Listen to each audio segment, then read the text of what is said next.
कितने लोग ये बात जानते हैं कि कुछ लोग नरक जाएंगे? आप जानते हैं ये बात? प्रकाशित वाक्य में लिखा है। आपको पता है उस लिस्ट में जितने भी लोग जाएंगे उनमें पहले लोग कौन से हैं? डरपोक। Read it.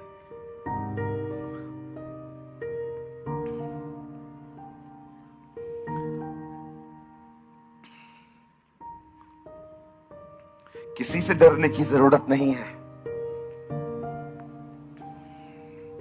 किसी से डरने की जरूरत नहीं है। आपका परमेश्वर आपकी रक्षा करना जानता है।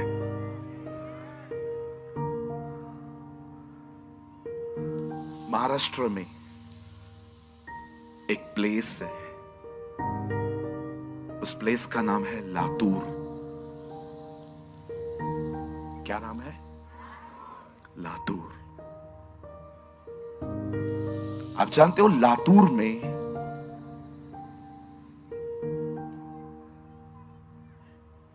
एक लड़की रहती थी आज से बहुत समय पहले। स्टडी के लिए वो कहीं बाहर गई, मतलब लातूर में ही, और अपनी फ्रेंड के साथ एक पीजी में रहने लग गई। स्टार्टिंग के डेज में उसे नहीं पता था कि जिस लड़की के साथ वो रह रही है वो एक मसीह लड़की है। उसे हर दिन देखती थी, वो सुबह में कुछ समय घुटनों पर बैठी प्रार्थना करती थी, ये काला काला किताब बाइबल इसको पढ़ती थी, और वो हर दिन उसकी इस गॉडली हैबिट्स को देखती थी।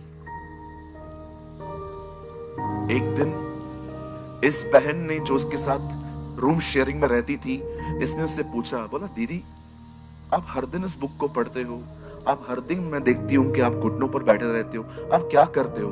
तब उस बहन ने अपना फेथ, बहन मैं एक मसीह हूं और हम लोग हर दिन प्रार्थना करते हैं और बाइबल के द्वारा वो हमसे बात, सब बैठे रहते हैं। तो उसने कहा माँ मुझे पता नहीं, मुझे इंटरेस्ट नहीं है इन बातों में। अब मुझे मूवीज पे जाना, ये सारी जो दुनिया की बातें हैं मुझे अच्छी नहीं लगती आजकल।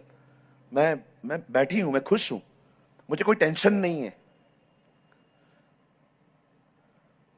एक दिन उसकी मम्मी ने उसके कमरे में बाइबल देख ली। उसने कहा ये क्या है? उसने कहा ये बाइबल है, मैं पढ़ती हूं। बोला ये हमारी किताब थोड़ी है, तू उसे क्यों पढ़ रही है?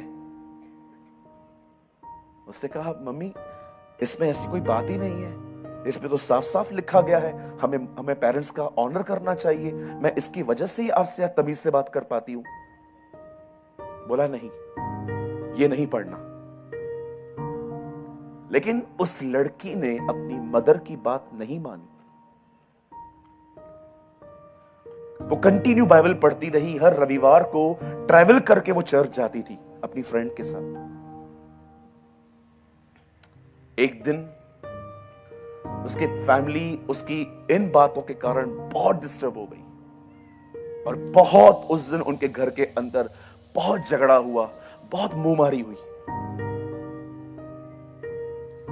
आखिर जब उन्होंने देखा कि ये लड़की किसी भी एंगल से, किसी भी तरह से नहीं मान रही है और यीशु को छोड़ने के लिए तैयार नहीं है, तब उन्होंने लड़की के बड़े भाई को, जो दूसरे शहर में था, कॉल करके बुलाया और कहा तेरी बहन कुछ गलत कर रही है। वो आया घर पे। वो भाई बोलता कम था, मारता ज्यादा था। उसने उस पे हाथ उठाया और कहा यह सब नहीं चलेगा यहां पर। उस लड़की ने कहा चाहे तुम्हें जो करना है कर लो, मैं यीशु को नहीं छोड़ूंगी। आप जानते हैं, वेट, आप जानते हैं एक दिन क्या हुआ?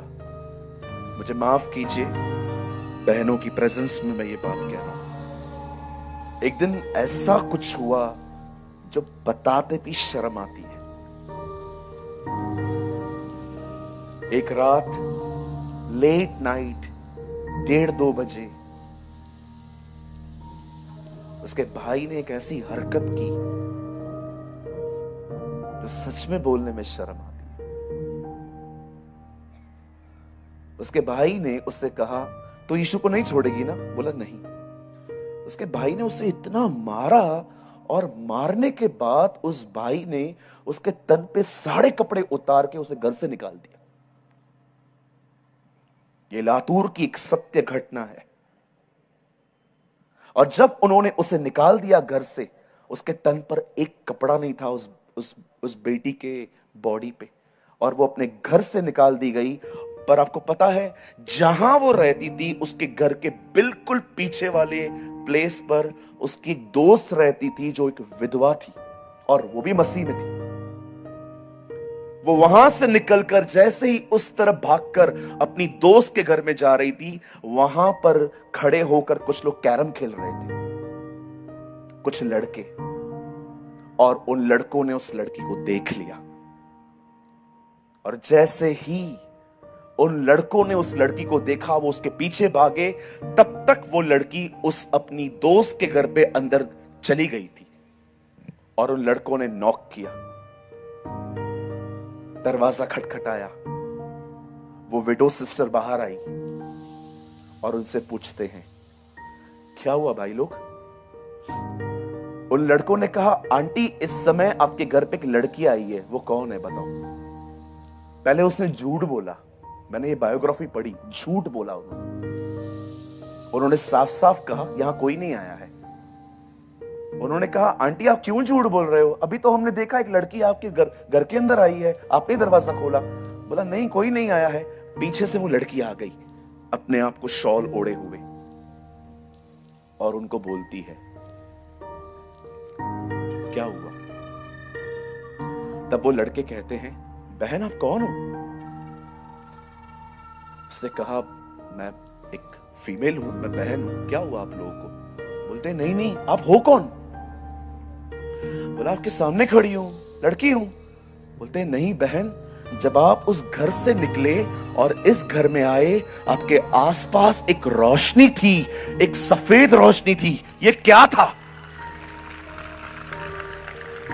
आपको पता है, किसी ने उससे नंगा नहीं देखा, किसी ने उसे नेकेड नहीं देखा। ये आपका परमेश्वर है।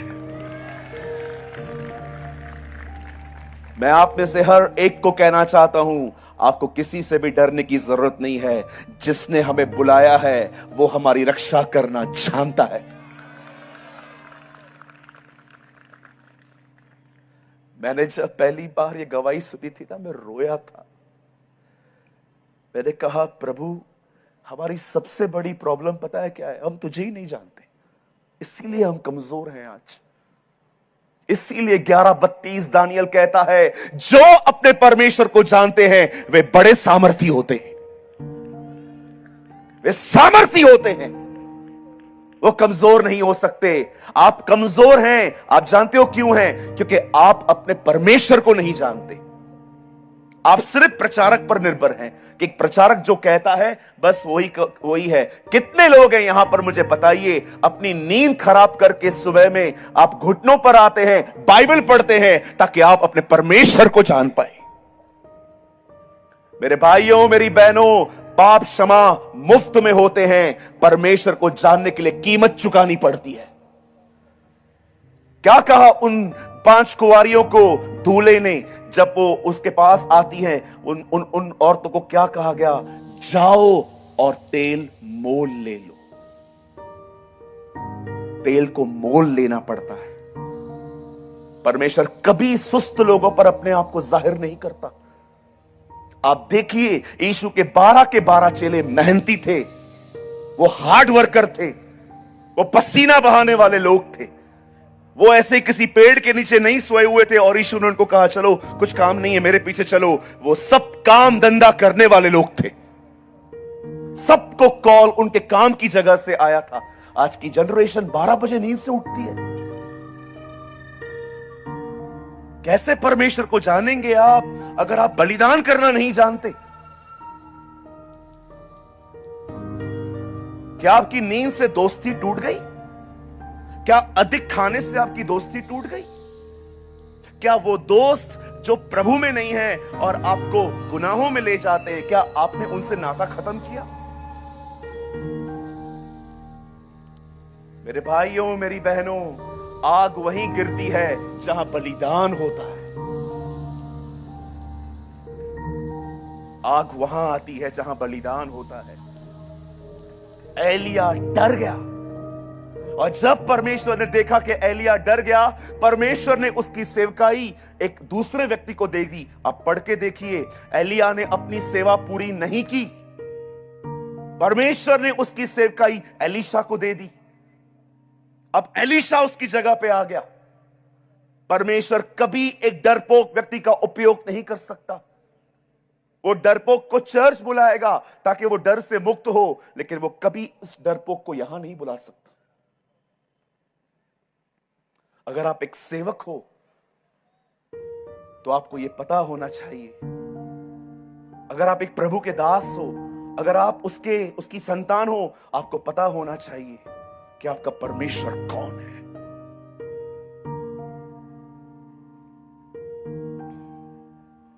आप जानते हो, जब एलीशा की सेवकाई शुरू हुई, उन दिनों में बाइबल बताती है नामान नामक एक व्यक्ति था जो उससे मिलने आया, क्योंकि वो कोढ़ी था, लेकिन वो बहुत पैसे वाला था। वो जानता था, वो एक सिद्धांत जानता था कि अगर एक परमेश्वर के दास से हम मिलने जा रहे हैं तो हमें कुछ साथ में लेना चाहिए। उसने अपने साथ गाय बैल बहुत सारी चीजें ले ली कि अपनी चंगाई के बदले मैं एलीशा को कुछ भेंट दे दूंगा।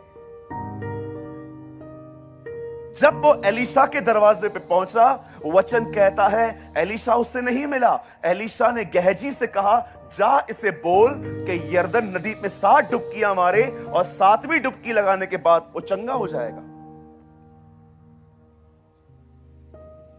और जैसे ही नामान जो था वो वहां से होकर अपने बदन की चंगाई के साथ जब वो एलीशा के पास आता है और कहता है ये सारी भेंटें मैं आपके पास लेकर आया हूं, एलीशा उससे कहता है यहोवा के जीवन की सौगंध मैं तुझसे कुछ नहीं लूंगा।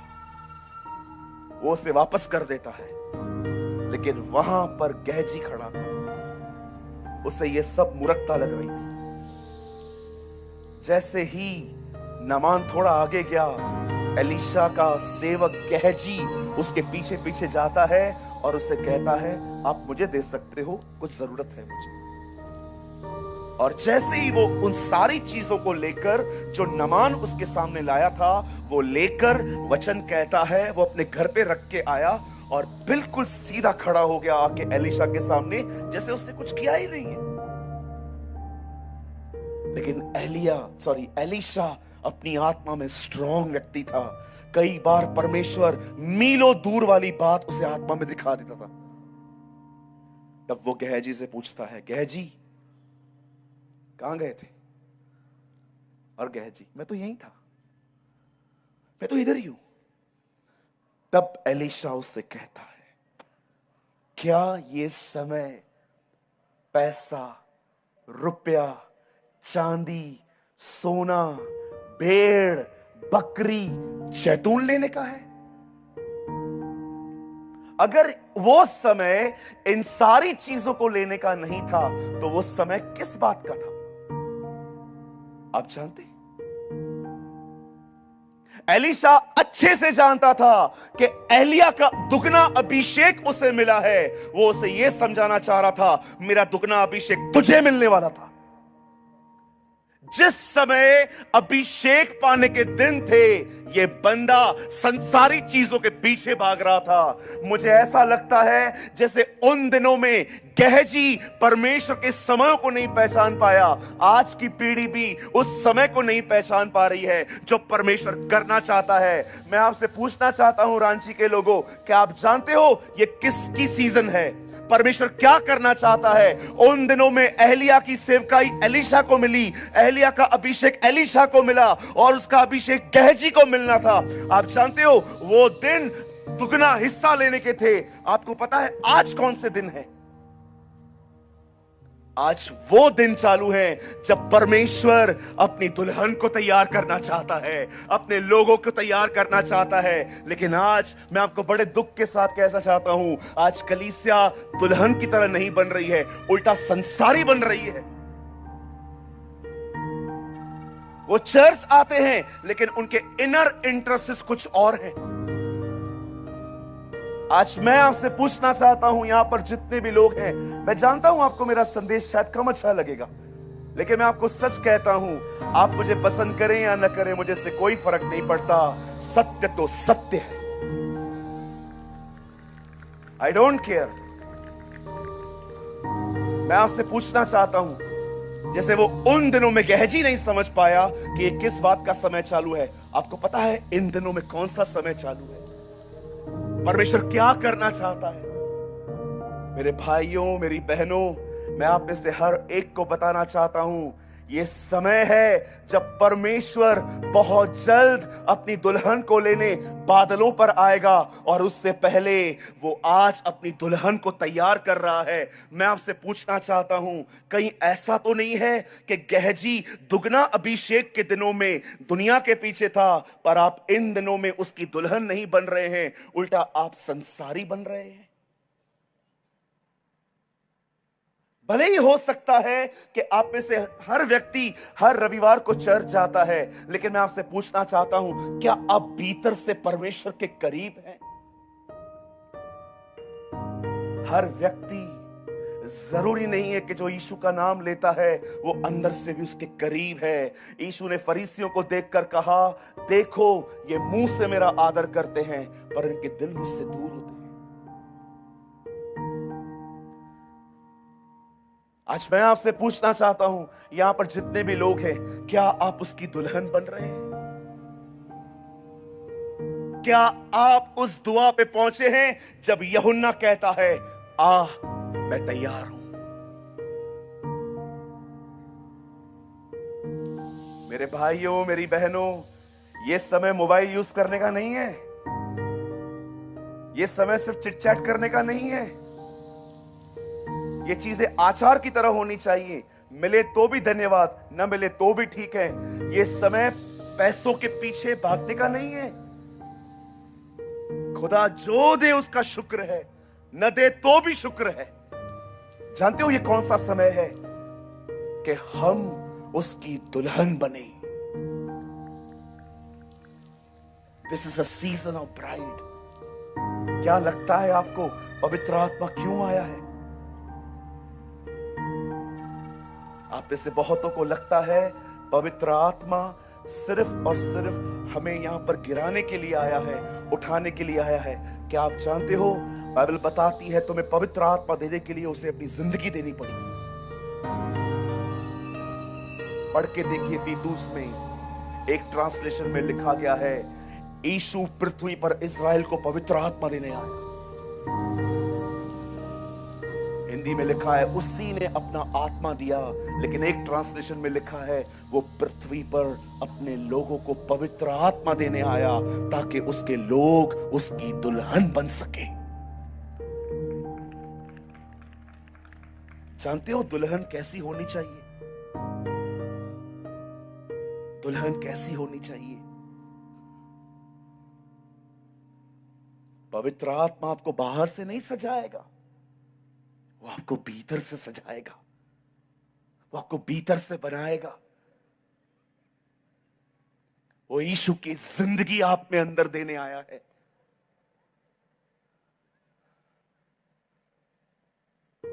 स्मार्ट दिख, मॉडर्न दिखने के चक्कर में पता नहीं लोग आज क्या क्या कर देते।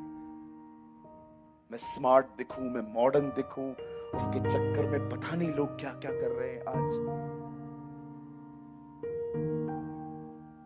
आप बिलीव करेंगे, आजकल मसीह लोग बॉलीवुड की मूवीज भी देखते हैं, and they call themselves Christians. वे अपने आप को मसीह भी कहते हैं।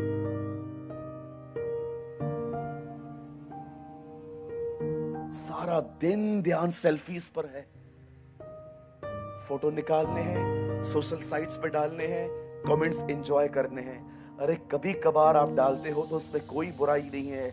आजकल लोगों की जिंदगी हो गई है, खाना भी खाएंगे फोटो निकालेंगे।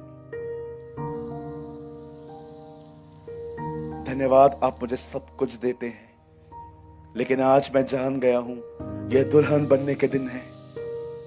मेरे अंदर से जो कुछ भी आपको पसंद ना आए उसे निकालिए, पर मुझे यीशु की दुल्हन बनाइए। Make me A bride of Christ.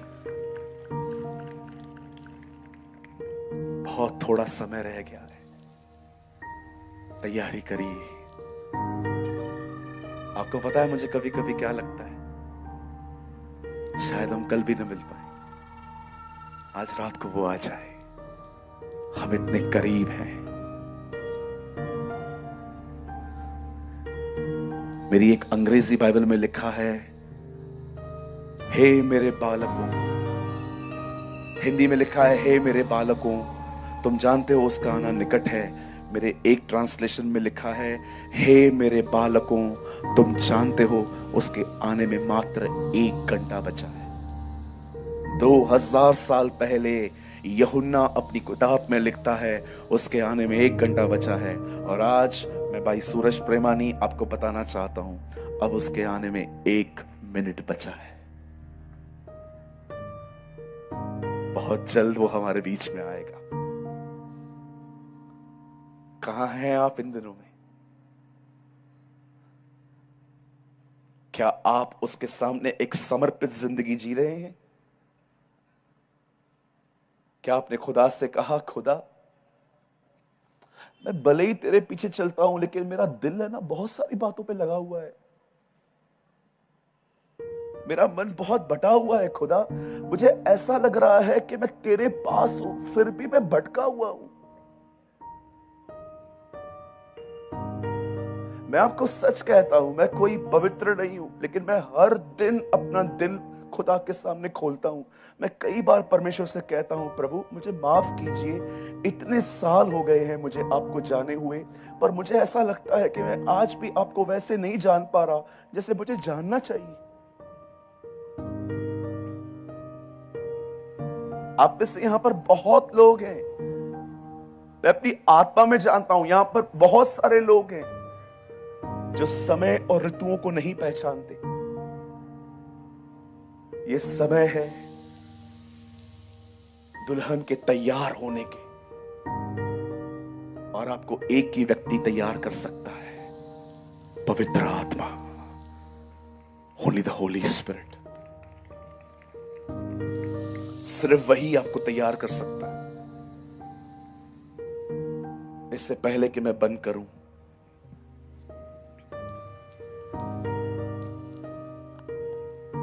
मैं कुछ बोलना चाहता हूं।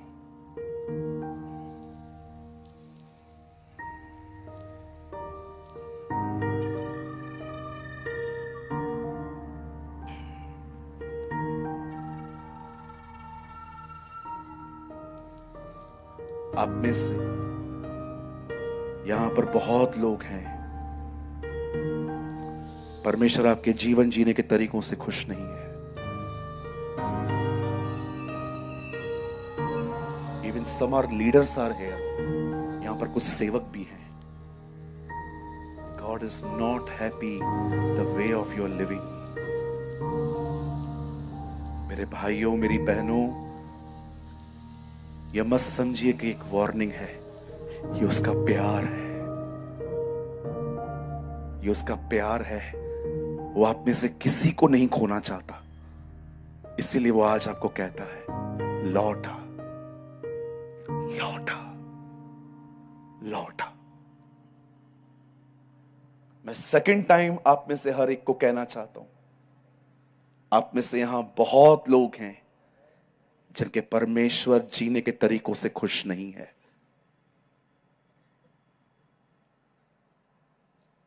God is not happy. यह मत समझिए कि आपकी जिंदगी में चमत्कार होते हैं तो इसका मतलब परमेश्वर खुश है। 40 साल तक उनके जिंदगियों के ऊपर मन्ना गिरता था, लेकिन अंत में प्रभु ने उनसे कहा, मैं तुमसे खुश नहीं हूं। आप पढ़ के देखिए, उनकी चप्पलें नहीं घसी। लिखा है वो कभी निर्बल नहीं हुए, इजराइल के लोग, वे बीमार नहीं पड़े, वो चंगाइयों में चलते थे, उनके पास किसी चीज की घटी नहीं थी। हर दिन आसमान से खाना गिरता था, चट्टान उन्हें पानी देती थी। आपको पता है, एक अम्ब्रेला की तरह दोपहर में बादल और रात को आग का खंभा। आप सोचिए, अगर आपके घर के अंदर, आपके कमरे में एक दिन खाना अगर आसमान से आए, तो क्या आप कभी उस दिन को भूल पाओगे? वो हर दिन देखते थे ये सब, उनके बीच में हर दिन चमत्कार होते थे। लेकिन अंत में परमेश्वर ने जानते क्या कहा? उनमें से मैं बहुतों से प्रसन्न न था। इसीलिए यीशु मसीह सेवकाई करने से पहले जब दरियाए यरदन पर आते हैं, तो पहली वाणी उसके लिए यही आती है, मैं उससे प्रसन्न हूं। यही हमारा लक्ष्य होना चाहिए कि हम एक ऐसी जिंदगी जिए कि वो हमें कह सके, मैं तुझसे प्रसन्न हूं, मैं तुझसे खुश हूं। आज इस शाम में मेरे भाइयों, मेरी बहनों, परमेश्वर आपसे कहना चाहता है, मेरे बेटे, मेरी बेटी, मैं तुझसे बहुत प्रेम करता हूं। तू इस समय जहां पर है, मेरी मर्जी से नहीं है। लौटा, लौटा।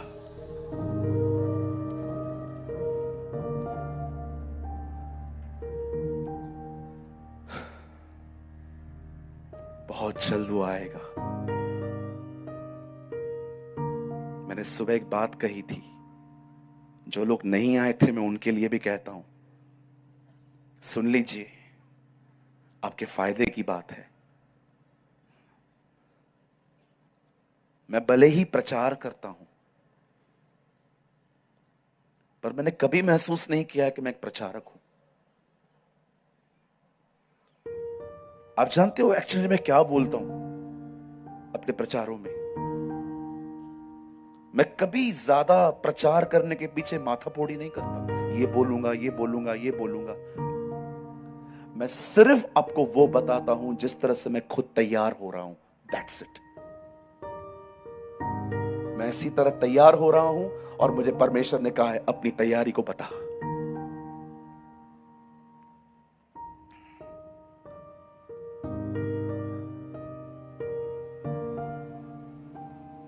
मेरे भाइयों, मेरी बहनों, know the seasons of God. परमेश्वर की ऋतुओं को पहचानो।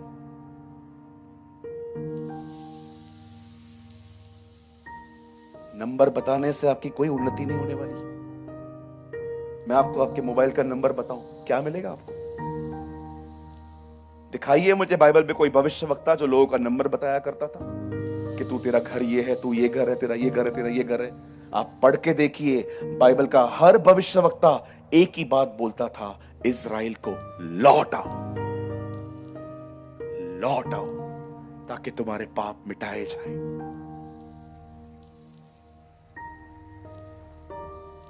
किसे सुनते हैं आप? उन लोगों को जो सिर्फ आपको अमीर होने की प्रतिज्ञाएं देते हैं, फेमस होने की प्रतिज्ञाएं देते हैं। वो आपको साधारण से सेलिब्रिटी बनाना चाहते हैं। कि आप उन लोगों को सुनते हो जो बहुतों को धर्मी बनाते हैं।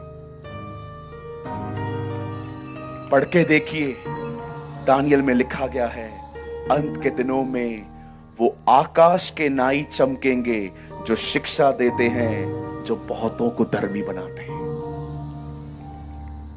किसे सुनते हैं आप? उन पाखंडियों को जो सिर्फ आपको अमीर होने की प्रतिज्ञाएं देते हैं। ओ, ये ले लो, वो ले लो, वो ले लो। Yes, I call them hypocrites. हम लोगों को पुरानी वाचा से पकड़ पकड़ के पुरानी वाचा से नई वाचा में लेके आते हैं, और ये लोग वापस उन्हें पकड़ के पुरानी वाचा में लेके जाते हैं। पुरानी वाचा में बहुत कुछ लिखा गया है। मैं तुम्हें जमीनें दूंगा, मैं तुम्हें ये दूंगा, मैं तुम्हें वो दूंगा। और पढ़ के देखिए, वहां पर लिखा है तुम्हारी औरतों के कभी मिसकैरेज नहीं होंगे, तुम्हारी औरतों के कभी बच्चे नहीं गिरेंगे। पुराने नियम के अंदर सारी आशीषें शारीरिक थी, पर कितने लोगों ने इफिसियों 1:3 में पढ़ा है, धन्य है हमारा परमेश्वर जिसने हमें मसीह में हर प्रकार की आत्मिक आशीष दी है। Spiritual blessing. जानते हो सब आशीष क्या होती है स्पिरिचुअल? यूहन्ना बपतिस्मा दाता जब इज़राइल के सामने खड़ा होता है तो क्या कहता है? मैं तुम्हें पानी का बपतिस्मा देता हूं, लेकिन जो मेरे बाद आने वाला है वो तुम्हें पवित्र आत्मा का बपतिस्मा देगा। बपतिस्मा का मतलब जानते क्या है? इंग्लिश में ट्रांसलेट किया जाता है इमर्स्ड। इमर्स्ड का मतलब होता है डूबना। कितने लोग ये बात जानते हैं? यूहन्ना ने कहा मेरे बाद कोई ऐसा व्यक्ति आने वाला है जो तुम्हें पवित्र आत्मा में डुबा देगा। यह नए नियम की आशीष है। आप याद रखिएगा, अगर पानी यहां तक है तो भी आप चल सकते हो नदी में। अगर पानी यहां तक है तो भी आप आगे बढ़ सकते हो। अगर पानी यहां तक है तो भी आगे बढ़ सकते हो। लेकिन अगर आप पानी में आ गए तो अब आप अपनी डायरेक्शन डिसाइड नहीं करोगे। अब जहां पानी चाहेगा आप वहीं जाओगे। यूहन्ना ये कह रहा था कि परमेश्वर की महान आशीष आ रही है। यीशु मसीह आएगा, तुम्हें पवित्र आत्मा में डुबाएगा और तुम्हें वहीं ले जाएगा जहां वो चाहता है। कितने लोग हैं यहां पर जो इस तरह की आशीषों के पीछे भागते हैं कि प्रभु मुझे इतना भर कि मेरी जिंदगी तेरे नियंत्रण में रहे। A life who control by God. बंद कर दीजिए ऐसे लोगों को सुनना जो आपको आत्मिकता से निकालकर आपको वर्ल्डली बनाते हैं, और ऐसों को सुनिए जो आपको धर्मी बनाएं, जो आपको खुदा के करीब ले जाएं, जिनके प्रचार सुनने के बाद आपका प्रार्थना जीवन बढ़ जाए। ऐसों के किताब पढ़िए जिसको पढ़कर आपको बाइबल के प्रति आपकी भूख बढ़ जाए।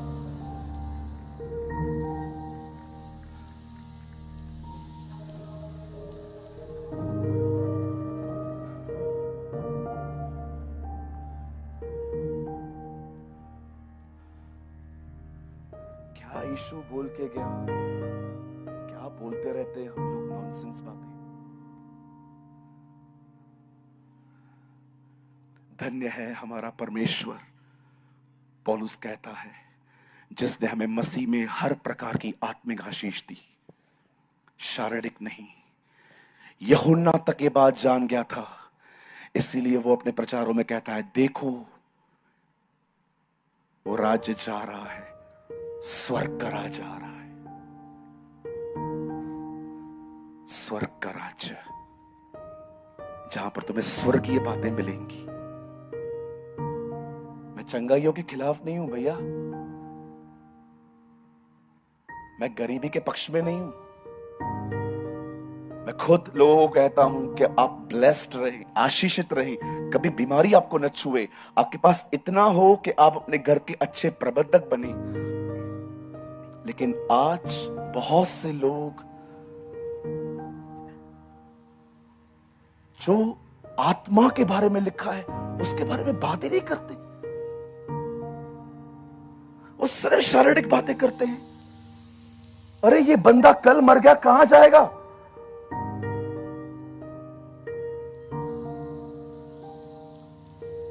इस दुनिया में सबसे डेंजर काम है एक प्रचारक बनना।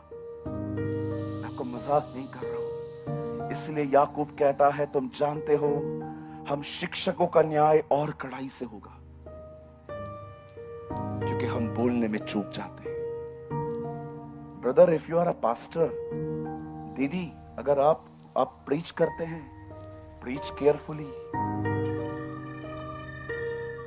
Lead people to Jesus, not to this world. लोगों को खुदा के करीब ले जाओ, संसार के नहीं। आपकी आराधना, आपका प्रचार, आपका सब कुछ लोगों को जीसस के करीब लेके जाए।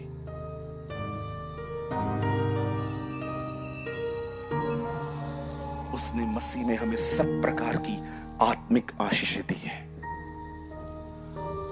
सिर्फ एक आशीष बताइए मैंने आपको, पवित्र आत्मा का बपतिस्मा। लिस्ट है मेरे पास। सुबह 6 बजे तक आपको बैठना पड़ेगा।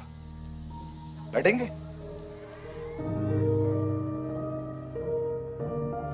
बैठेंगे सुबह 6 बजे तक? बारिश पड़ेगी, बैठेंगे? नहीं, मैं नहीं बैठूंगा।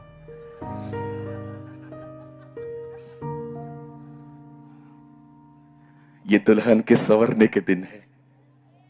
ये दुल्हन को पवित्र आत्मा का बपतिस्मा पाने के दिन है।